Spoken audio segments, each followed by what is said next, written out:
কাকুরগাছির স্বনামধন্য studio resonance, সেখানকার একজন কৃতি রেকর্ডিস্ট, যাকে কলকাতায় বলা যায় যে যারা যারা ভালো আছে রেকর্ডিস্ট তাদের অন্যতম।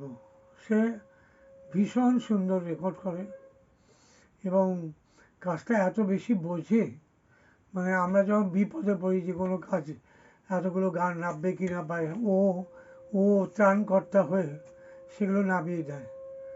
আজ অনেক দিন ধরে ওকে দেখছি একভাবে কাজ করছে, দেখতে দেখতে 25 বছর হয়ে গেল ওর কেরিয়ারে।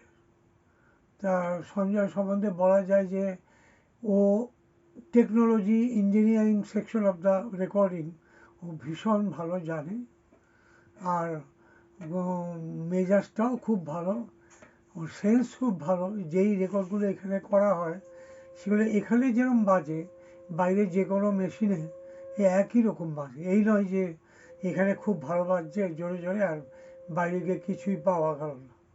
তো সঞ্জয় ঘোষ সম্বন্ধে বলা যায় যে অনেক সমস্ত কলকাতার স্বনামধন্য আর্টিস্ট এসেছে ওর গুণে মুগ্ধ হয়ে এখানে রেকর্ড করতে, এবং তারা উচ্ছ্বসিত প্রশংসা করে গেছে যে মানে একজন ওর শিক্ষাটাও খুব ভালো।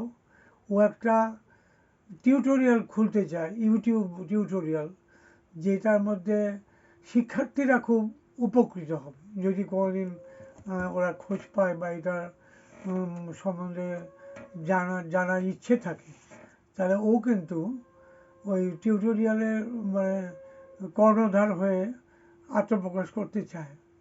তা আমার কথা হচ্ছে যে এতদিন ধরে যে একভাবে রেকর্ড করেছে, ওর নিন্দে কারোর মুখে শুনিনি, শুধু প্রশংসাই শুনে গেছি। সব শিল্পী ওকে বলে যে সঞ্জয়, শুধু সঞ্জয়ের কথা বলবো না, আরও দু একজন যে নেই তা নয়, কিন্তু সঞ্জয় একদম তাদের অন্যতম।